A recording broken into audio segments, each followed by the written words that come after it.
Merci beaucoup. Bonjour à toutes et à tous. Je suis ravi d'être parmi vous. Naturellement, on aurait préféré être présent physiquement, n'est-ce pas? En tout cas, un grand merci à toute l'équipe d'organisation des Jeux politiques de Brest et un clin d'œil particulier à l'école navale, naturellement. Alors, dans la continuité des propos de mon collègue, la Marc Julienne, sur le Xinjiang, je vous ai préparé quelques slides. Je vais vous les partager à l'écran tout de suite sur le reste du pourtour chinois, en particulier la situation de Hong Kong, et puis on aura quelques mots sur la situation à Taïwan également. Alors, je partage ça tout de suite. Voilà. C'est bon, voilà, ok. Quelques mots d'introduction dans la continuité des propos de Marc Julienne sur cette logique de périphérie. Je crois qu'il faut bien comprendre qu'on est sur la fabrique d'un territoire impérial et aujourd'hui post-impérial, à savoir la Chine populaire, la Chine communiste, qui est principalement dans une perspective autoritaire, autocentrée, plutôt continentale. À partir de là, la chose maritime est un paramètre singulier, un petit peu à part, avec lequel on va avoir quelques difficultés ou des appréhensions particulières. Donc concrètement, on est véritablement sur la fabrique d'un territoire qui est post-impérial, auto-centré, plutôt continental, et qui va avoir toutes les difficultés du monde à intégrer dans son dispositif culturel, intellectuel et civilisationnel tout ce qui n'est pas chinois, Han, consolidé, à savoir ce que Marc Julien vient de nous évoquer, les populations ouïghours, turcophones ou turco-mongoloïdophones, y compris le même sujet à propos des Tibétains, ou y compris à propos de populations assimilées à l'Asie du Sud-Est, etc. Et concrètement, quand on regarde la situation du pourtour du territoire chinois aujourd'hui, on est véritablement sur ce que j'appellerais la construction d'une matrice civilisationnelle Han renforcée, avec tout au long de ses frontières des frictions, des difficultés, de la martialité et une expression plus en avant et assez marquée d'un caractère figé plutôt que dans la connectivité, si vous voyez ce que je veux dire. Et donc, ce qui va à l'encontre des grands projets, des fameuses routes de la soie qui ont été initiées par l'actuel président et chef du parti et des armées Xi Jinping en 2013, plutôt que de la connectivité, finalement, plutôt de la martialité, et qui elle-même est une martialité pas complètement assumée, pas complètement exercée sur l'ensemble de son territoire. Pour autant, l'entièreté du pourtour chinois est très très marquée par une forme de situation figée et militarisée.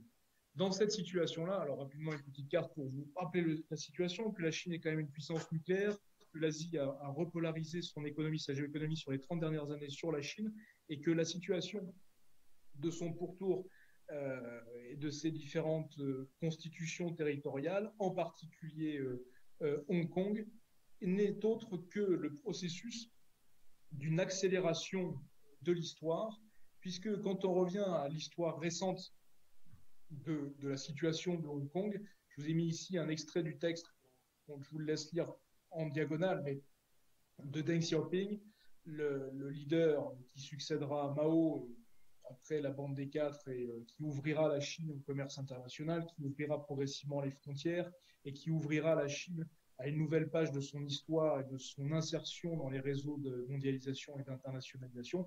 Bref, c'est un des hommes de la modernité, de la Chine contemporaine telle on la connaît aujourd'hui. Et très rapidement, dès les années 80, envisage ce monsieur Deng Xiaoping le calendrier qui va être celui de la rétrocession et de la fin du système colonial britannique en direction du territoire de Hong Kong et du territoire portugais voisin à côté à Macao.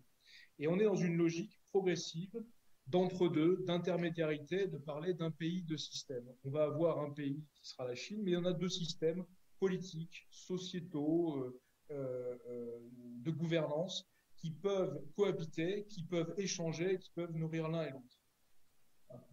Quand on regarde concrètement ce à quoi correspond Hong Kong, il faut rappeler, je crois, qu'on est sur un dispositif colonial qui est issu de la deuxième moitié du 19e siècle, de la défaite de l'empire chinois mandchou, ou en tout cas de la défaite de la grande difficulté dans les rapports de force avec les empires occidentaux, notamment à l'issue des guerres de l'opium, une défaite militaire, une défaite navale, et de cession de portions de territoire négociées entre l'Empire mandchou et les puissances occidentales britanniques en premier lieu. À partir de là, dans ces cessions de portions de territoire, plutôt au sud, donc loin de la capitale Pékin, dans des endroits assez inhospitaliers, avec une présence de maladies tropicales, de piraterie et tout l'imaginaire associé à cet environnement géographique, les Britanniques vont s'implanter durablement à Hong Kong et vont faire la ville et créer une société nouvelle, hybride, qui sera Hong Kong, telle qu'on la connaît aujourd'hui. Et vous allez avoir une extension, ce que vous avez sous les yeux, de cette île, de cette péninsule, et qui finalement ouvrira sur les nouveaux territoires avec une cession pour 99 ans du territoire de Hong Kong. Vous voyez, 1898, 99 ans, 1997, le handover, la rétrocession, la transformation de la géographie régionale dans son sud chinois, mais aussi dans le monde des affaires. Concrètement, la rétrocession de Hong Kong, avec ici une cartographie de l'aménagement du territoire de la région d'administration spéciale de Hong Kong, qui est le même statut que Macao que vous avez ici sur la cartographie, va contribuer très largement dès les années 80 et 90 jusqu'à aujourd'hui à faire la modernité de la Chine, à constituer son tissu industriel, à s'ouvrir au monde. Par quels moyens? Premier élément, c'est tous les milieux d'affaires donc, qui sont eux-mêmes connectés, soit via les réseaux d'affaires avec les Occidents, le Japon, la Corée du Sud, Taïwan, ou les réseaux de diaspora, un petit peu partout dans le monde.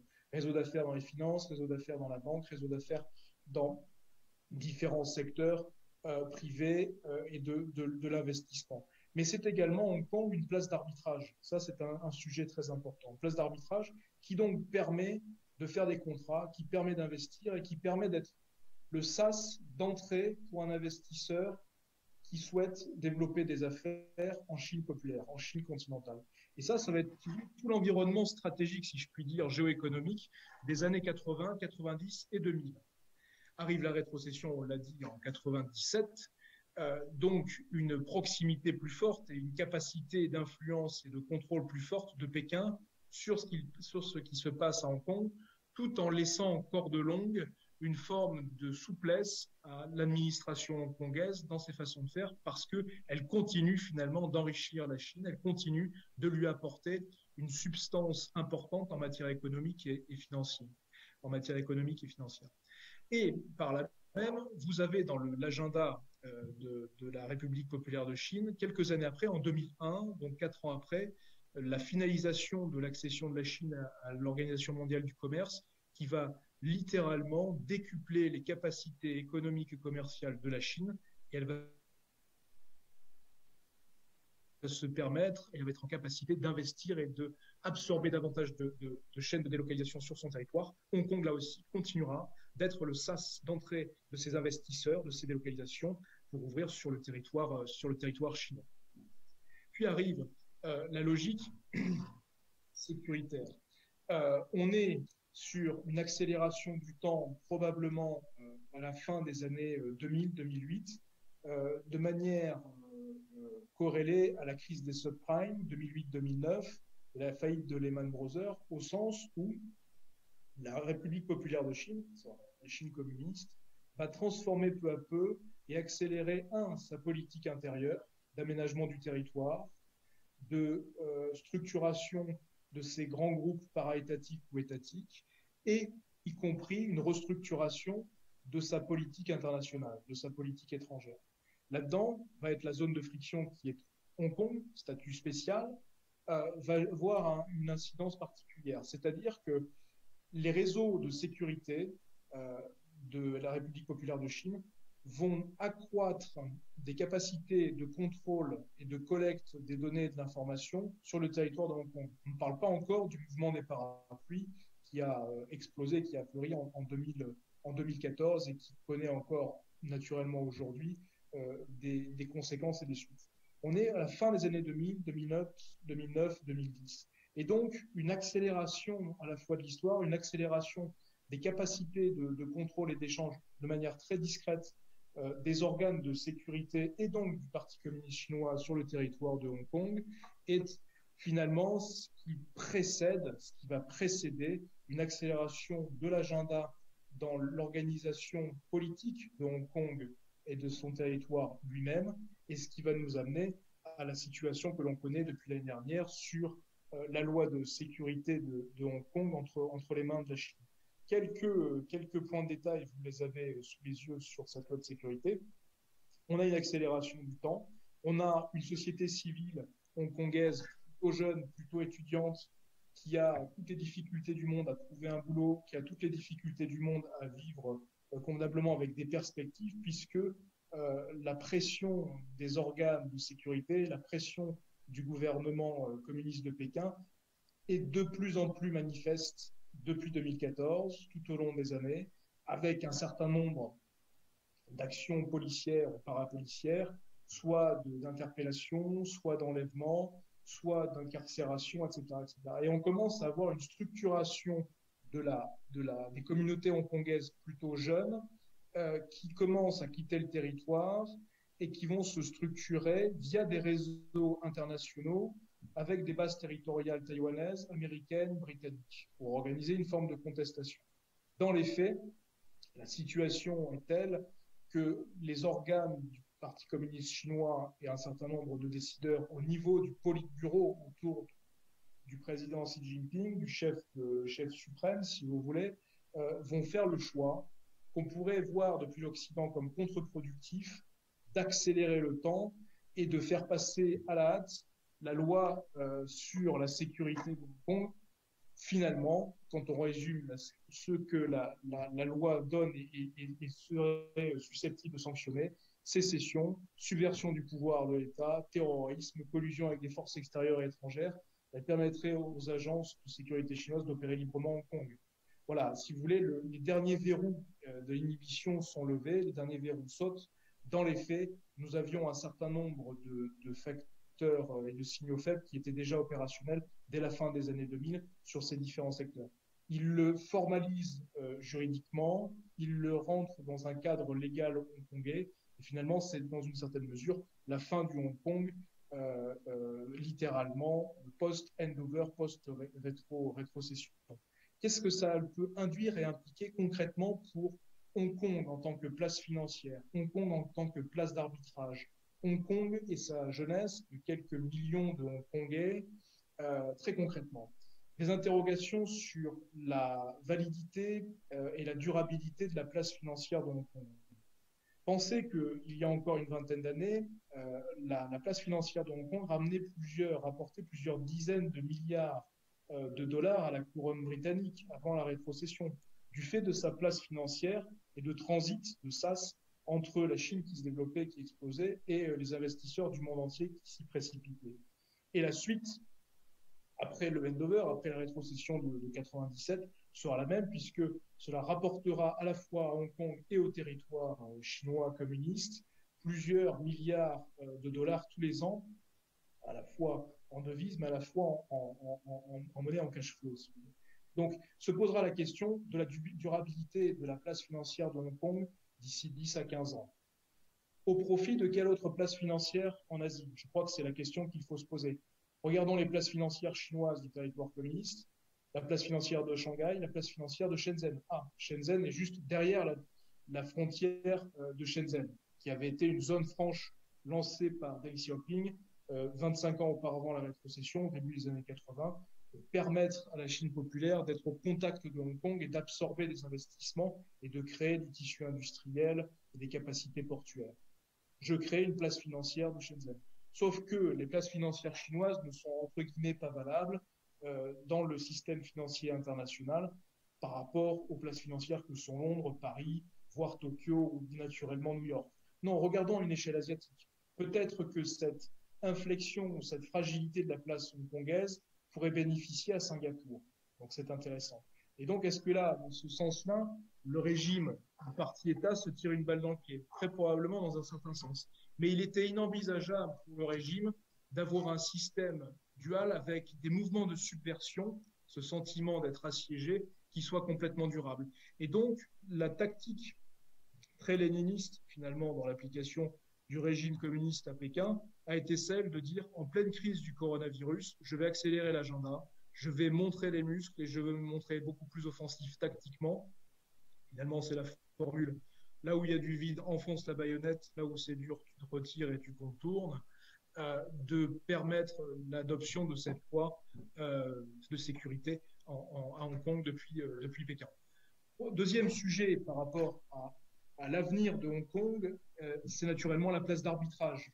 Probablement que cette place d'arbitrage-là va évoluer pour devenir quelque chose qui sera sino-centré et donc qui perdra une certaine forme de substance dans l'efficacité de place d'arbitrage pour des contrats, pour de l'investissement. Et enfin, un troisième et dernier sujet qui est humain au sens premier du terme, qui est celui de l'avenir d'une large partie de la jeunesse hongkongaise, qui ne se dessinera probablement pas à Hong Kong, mais et qui est déjà amorcé plutôt à Taïwan, plutôt en Amérique du Nord, plutôt en Europe, en particulier au Royaume-Uni.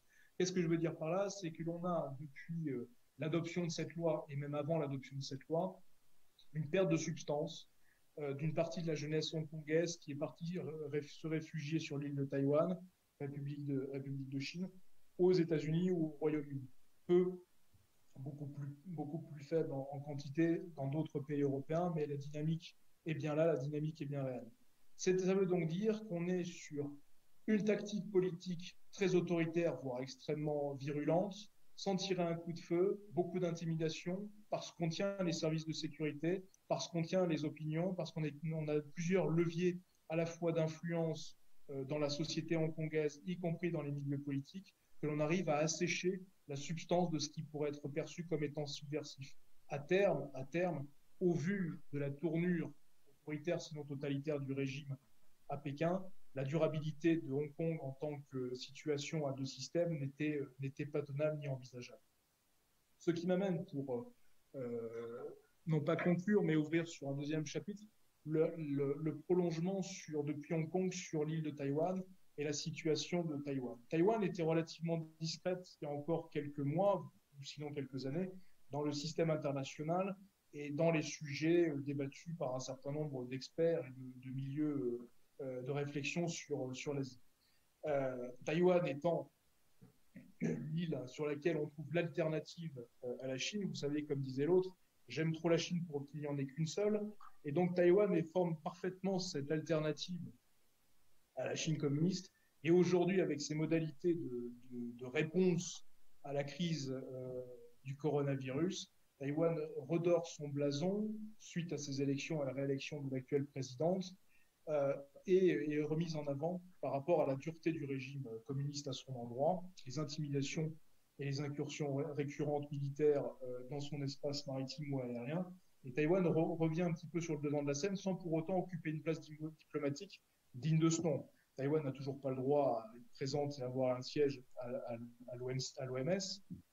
Taïwan n'est reconnu que par 15 États à l'ONU, le plus important d'entre eux étant le Vatican. C'est un point important. Les autres 14 autres pays sont répartis entre un en Afrique, quelques-uns en Amérique centrale et caribéenne et le reste dans les pays pacifiques insulaires. Donc on n'a pas une force diplomatique et stratégique majeure et importante, mis à part celle du Vatican. Non, Taïwan probablement qui se constitue comme étant une alternative démocratique en Asie orientale par rapport au caractère offensif et intimidant, voire virulent de la Chine populaire, serait dans une mesure de structuration de courants. On le voit à travers le Milk Tea Party et ses revendications de la jeunesse à Hong Kong, à Taïwan ou en Thaïlande, sur des modalités de gouvernance plus démocratiques, plus de liberté, plus de transparence. En matière géostratégique, Taïwan reste une des grosses pierres dans la chaussure de la Chine communiste, d'où le scénario probable, peut-être qu'il a été reporté, peut-être qu'on est passé à côté il y a quelques mois, d'une invasion militaire, d'une opération militaire d'ampleur de la part des troupes communistes, aéroportées, aéronavales, etc., etc., mais qui fait l'objet d'une pression immense. Vous avez ici une carte en chinois qui montre au mois de septembre dernier la récurrence du viol de l'espace aérien par des avions militaires chinois, avec ici la compilation d'avions de bombardiers stratégiques, d'avions de chasse, et puis on se pourrait appeler des avions renifleurs pour sourire un peu, mais en fait, qui sont des avions de lutte contre-sous-marine. À partir de cela, vous avez toujours la même réponse des forces armées taïwanaises. La chasse aérienne taïwanaise décolle et puis les forces antimissiles balistiques se mettent en ordre de marche. La question de l'invasion militaire demeure. Probablement qu'on est sur un scénario d'ici 10 à 15 ans. Il dépendra quasi essentiellement de la nature des capacités et de la décision politique américaine. Et la question qu'on peut se poser aujourd'hui, c'est d'ici 10 à 15 ans, qui est prêt à se battre et mourir pour Taïwan? C'est une question que je pose de manière globale, pas que pour les Taïwanais. Qui est prêt à se battre et mourir pour Taïwan? C'est-à-dire au sens des valeurs, au sens du modèle démocratique, au sens du système de gouvernance globale par rapport à ce qu'il pourrait représenter comme étant, si vous voulez, un isolat face aux menaces et aux intimidations de la République populaire de Chine. Il y a deux sujets essentiels, outre le fait qu'il faut réunir et retrouver une grande et même Chine, qui serait, si vous voulez, l'œuvre absolue de la République populaire de Chine et l'aboutissement, depuis 1949 et la proclamation de la République populaire de Chine par Mao, de la réunification d'une seule et grande Chine magnifiée, rêvée, que l'on pourrait avoir à travers le spectre avec lequel j'ai commencé, de la fabrique du territoire dans le temps long de la Chine et d'un triomphe Han civilisationnel en Asie. Deux éléments essentiels, me semble-t-il, et qui vous intéresseront, j'en suis certain. Le premier, c'est la question de la dissuasion nucléaire et de la sous-marinade chinoise, qui est essentiellement concentrée sur la partie méridionale de la mer de Chine, et notamment à travers l'île de Hainan, dans une base du sous-marin nucléaire, donc la base stratégique dans cette zone-là, mais le bassin maritime est très peu profond, et chaque zone de passage pour sortir les sous-marins de manière discrète est très facilement détectable ou pas très opérante parce qu'il y a des systèmes de détection américains ou d'alliances américaines.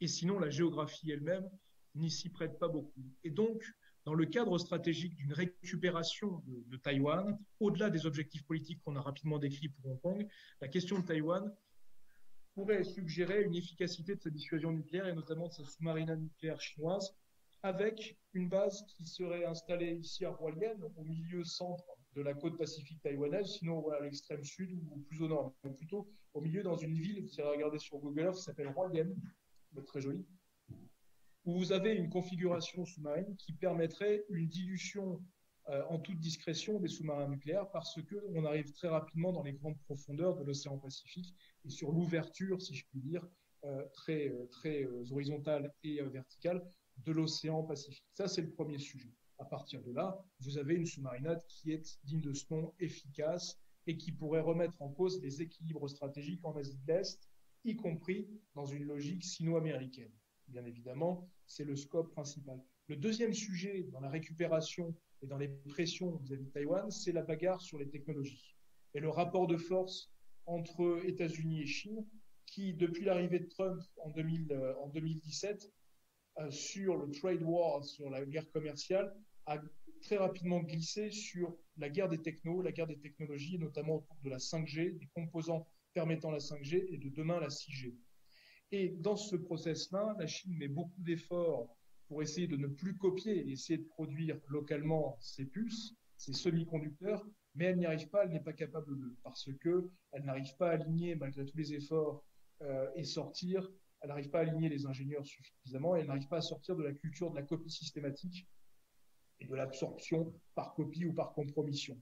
Et donc, les Américains ont sanctuarisé leur marché à partir de la Corée du Sud avec Samsung pour les micropuces, pour les semi-conducteurs, et avec Taïwan, avec un grand groupe, je vous donne le nom ici sur la diapo, TSMC, qui est un des leaders dans la conception et la fabrication de ces semi-conducteurs et qui est éminemment un élément majeur, qui est un avantage, qui est une avancée dans la rivalité stratégique et technologique entre les US, entre les États-Unis et la Chine.